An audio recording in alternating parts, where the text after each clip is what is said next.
नमस्कार, जयतु भारतः GST and other laws discussion and analysis के आज के अंक में आपका स्वागत है।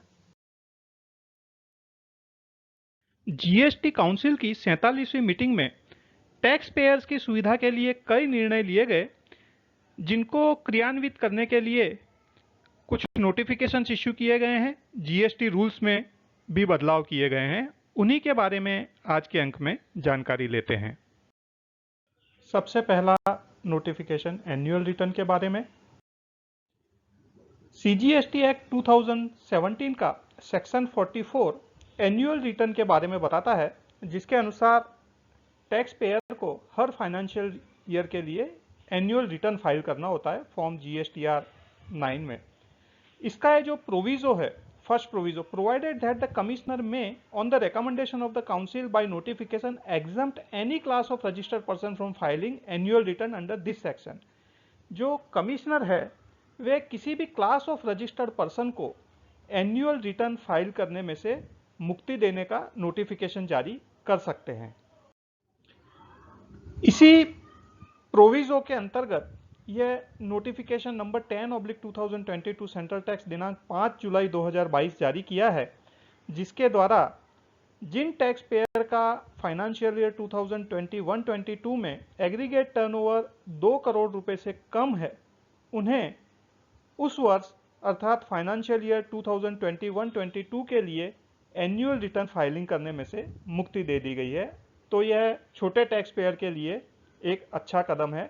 पिछले वर्ष भी इसी प्रकार से एनुअल रिटर्न फाइल करने में से मुक्ति दी गई थी। कंपोजिशन टैक्स पेयर्स के लिए भी कुछ छूट छाट दी गई है। सीजीएसटी रूल्स 2017 के रूल 62 के अनुसार हर कंपोजिशन टैक्स पेयर को every quarter form GST CMP 08 में सेल्फ एसेस्ड टैक्स का भुगतान करना होता है और उसकी अंतिम तिथि क्वार्टर खत्म होने के बाद के महीने की 18 तारीख होती है। और इस प्रकार के टैक्स पेयर्स को हर साल एनुअल रिटर्न फाइल करना होता है, जो फॉर्म जीएसटीआर 4 में फाइल करना होता है और वो अप्रैल की 30 तारीख तक फाइल करना होता है। नोटिफिकेशन नंबर 11/2022 सेंट्रल टैक्स दिनांक 5 जुलाई 2022 से जून 30, 2022 को समाप्त होने वाली तिमाही अर्थात अप्रैल से जून का जो क्वार्टर है, उसकी फॉर्म जीएसटी सीएमपी 08 फाइल करने की ड्यू डेट 18 जुलाई से बढ़ाकर 31 जुलाई कर दी है। अर्थात कंपोजिशन टैक्स पेयर ये फर्स्ट क्वार्टर का स्टेटमेंट फॉर्म जीएसटी सीएमपी 08 31 जुलाई 2022 तक फाइल कर सकते हैं। कंपोजिशन टैक्स पेयर्स के लिए फॉर्म जीएसटीआर 4 में हर साल एक रिटर्न फाइल करना होता है, जिसकी अंतिम तिथि 30 अप्रैल होती है। लेकिन 1 मई से लेकर 30 जून तक के लिए डिलेड फाइलिंग का पेनल्टी पहले ही नोटिफिकेशन नंबर 7/2022 सेंट्रल टैक्स के द्वारा वेव किया जा चुका था। अब वह जो तिथि 30 जून 2022 थी, उसे बढ़ाकर 28 जुलाई 2022 इस नोटिफिकेशन नंबर 12/2022 सेंट्रल टैक्स के द्वारा की गई है। तो इसका अर्थ यह है कि जो भी tax payers, composition tax payers यदि 28 जुलाई 2022 तक वर्ष 2021-22 के लिए फॉर्म जीएसटीआर 4 फाइल कर देंगे, तो उन्हें डिलेड फाइलिंग के लिए कोई लेट फी सेक्शन 47 के अंतर्गत नहीं लगेगी। रजिस्ट्रेशन सस्पेंड किया हो तो उसके ऑटोमेटिक रिवोकेशन से संबंधित एक प्रोविजो इंसर्ट किया है। यह rule 21A suspension of registration से रिलेटेड है। उसमें किन किन कारणों से रजिस्ट्रेशन सस्पेंड किया जा सकता है, और फिर यह जो सब रूल 4 है उसके अंदर रजिस्ट्रेशन सस्पेंड किया हो तो उसको कैसे रिवोक करना, उसके बारे में बताया गया है।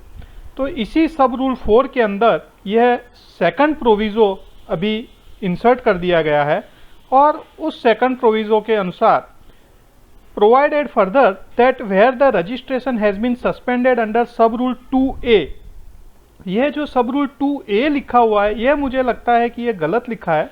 यहाँ पर सब रूल 2 होना चाहिए। हम एक बार फिर से ऊपर सब रूल 2 और सब रूल 2A देख लेते हैं। For contravention of the provisions contained in clause B और clause C of subsection 2 of section 29 and the registration has not already been cancelled by the proper officer under rule 22, the suspension of registration shall be deemed to be revoked upon furnishing of all the pending returns। यह जो section 29 का sub section 2 और उसका clause B और सी है, उसमें यदि कुछ पीरियड तक रिटर्न्स फाइल न किए जाए, जैसे नॉर्मल टैक्स पेयर के केस में लगातार 6 महीने का रिटर्न फाइल न किया जाए तो उसका रजिस्ट्रेशन सस्पेंड किया जा सकता है। तो यदि ऐसा टैक्स पेयर सारे ही रिटर्न फाइल कर दे तो फिर वह ऑटोमेटिकली उस सस्पेंशन को रिवोक माना जाएगा। अब यहाँ पर यह जो रूल 2A है वह होना चाहिए या 2 होना चाहिए, उसके लिए हम देखें तो जो रूल 2 है उसमें सेक्शन 29 के रजिस्ट्रेशन कैंसलेशन की बात की है, ना कि 2A में। यहाँ पर जो ये सब रूल 2 है, where the proper officer has reason to believe that the registration of a person is liable to be cancelled under section 29 और under rule 21, तो ये सब रूल 2 के अंदर सेक्शन 29 में या रूल 21 में रजिस्ट्रेशन कैंसिल करने की बात कही है और उसके आधार पर रजिस्ट्रेशन को सस्पेंड किया जा सकता है। जबकि यह जो सब रूल 2A है उसमें GSTR 3B के साथ में फॉर्म GSTR 1 की डिटेल्स को कंपेयर करने पर और अन्य कोई भी डिटेल्स यदि एनालिसिस करके ऐसा लगता है कि टैक्स पेयर ने प्रॉपर टैक्स नहीं भराया, उसमें और भी कुछ विसंगतियां हैं, तब वह सस्पेंड किया जा सकता है। तो मुझे लगता है यह जो प्रोविजो है अभी इंसर्ट किया है उसमें यह सब रूल 2A की जगह पर सब रूल 2 होना चाहिए। CGST रूल्स 2017 के रूल 42 और 43 के अंतर्गत कोई भी एग्जम्प्टेड सप्लाई किया जाए तो उसकी प्रोपोर्शनेट ITC रिवर्स करने की आवश्यकता होती है।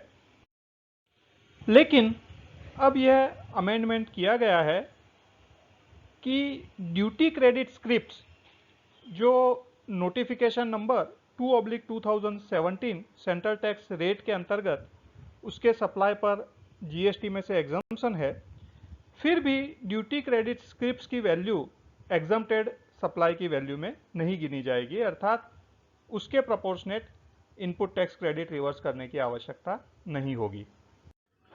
यदि इरोनियस रिफंड किसी टैक्स पेयर ने क्लेम कर लिया हो और वह वापस जमा करा दे रकम, तो उतनी ही अमाउंट का इनपुट टैक्स क्रेडिट लेजर के अंदर रिक्रेडिट कैसे होगा, इसके बारे में अभी दुविधा थी। इस दुविधा को दूर करने के लिए CGST रूल्स 2017 के रूल 86 में यह सब रूल 4B इंसर्ट कर दिया है, जिसके अनुसार यदि किसी टैक्स पेयर को सेक्शन 54 के अंतर्गत या रूल 96 के अंतर्गत गलत रिफंड दे दिया गया है और वह टैक्स पेयर या तो स्वतः ही या GST डिपार्टमेंट के द्वारा पॉइंट आउट करने पर उस गलत रिफंड को इंटरेस्ट और पेनल्टी के साथ में फॉर्म GST DRC 03 के माध्यम से भर देता है, तो उतनी ही रकम उस टैक्स पेयर को इलेक्ट्रॉनिक क्रेडिट लेजर में रिक्रेडिट करने का order proper officer form GST PMT 03A के अंतर्गत दे सकता है।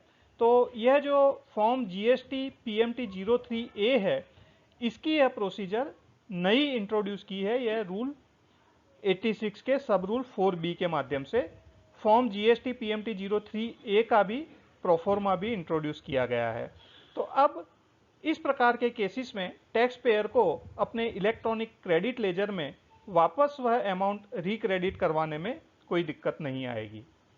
इलेक्ट्रॉनिक कैश लेजर से संबंधित कुछ संशोधन किए गए हैं। अब तक इलेक्ट्रॉनिक कैश लेजर में अमाउंट डिपॉजिट करवाने के लिए net banking, RTGS, NEFT, credit card, debit card, इन सभी का उपयोग किया जा सकता था। इसमें अभी यूनिफाइड पेमेंट इंटरफेस अर्थात UPI और इमीडिएट पेमेंट सर्विसेज अर्थात IMPS, इनको भी ऐड कर दिया गया है। अब इन माध्यम से भी इलेक्ट्रॉनिक कैश लेजर में अमाउंट जमा करवा सकते हैं। इसके अलावा जो इलेक्ट्रॉनिक कैश लेजर है उसमें से एक हेड में से दूसरे हेड में अर्थात सेंट्रल जीएसटी में से आईजीएसटी, एसजीएसटी, उनमें तो अमाउंट ट्रांसफर की जा सकती थी, वो पहले से प्रोविजन था। लेकिन अब कोई रजिस्टर्ड पर्सन है, उसी का कोई दूसरा distinct person same permanent account number पर दूसरा डिस्टिंक्ट पर्सन का रजिस्ट्रेशन है, तो उसमें भी अमाउंट एक केस लेजर में से दूसरे डिस्टिंक्ट पर्सन के केस लेजर में अमाउंट ट्रांसफर की जा सकती है। केवल कंडीशन इतनी है कि यह जो टैक्स पेयर है उसके इलेक्ट्रॉनिक लायबिलिटी लेजर में कोई भी अमाउंट पेंडिंग नहीं होनी चाहिए सरकार को चुकाने के लिए। तो एक टैक्स पेयर अपने ही डिस्टिंक्ट पर्सन को अमाउंट ट्रांसफर कर सकता है। जिन टैक्स पेयर का 2017-18 से किसी भी फाइनेंशियल ईयर में टर्नओवर 20 करोड़ रुपए से ज्यादा हो, उन्हें ई इनवॉइस इश्यू करना आवश्यक है। हालांकि इस रिक्वायरमेंट में से insurance companies, banking companies, financial institutions, goods transport agencies और मल्टीप्लेक्सेस इत्यादि को छूट छाट दी है। अब यह एक संशोधन कर दिया गया है कि इस प्रकार के जो टैक्स पेयर्स हैं जिन्हें 20 करोड़ रुपए से ज़्यादा का टर्नओवर होने के बावजूद भी ई इनवॉइस करने में से मुक्ति मिली हुई है, उन्हें अपने इनवॉइस में यह एक डिक्लेरेशन देना होगा कि I/V hereby declare that though our aggregate turnover in any preceding financial year from 2017-18 onwards is more than the aggregate turnover notified under sub-rule 4 of Rule 48, we are not required to prepare an invoice in terms of the provisions of the said sub-rule। अर्थात 2017-18 के बाद में हालांकि हमारा turnover जो notified किया हुआ amount है उससे ज़्यादा था, लेकिन फिर भी रूल 48 के सब रूल 4 के अनुसार हमें उस प्रकार से ई इनवॉइस इश्यू करने की आवश्यकता नहीं है। तो इस प्रकार का यह डिक्लेरेशन इनवॉइस के अंदर देना आवश्यक होगा। आज के अंक में बस इतना ही। धन्यवाद। Please like, share and subscribe. आपको और किसी जीएसटी रिलेटेड विषय पर जानकारी चाहिए विशेषतः तो कमेंट्स में लिख सकते हैं। जय हिंद।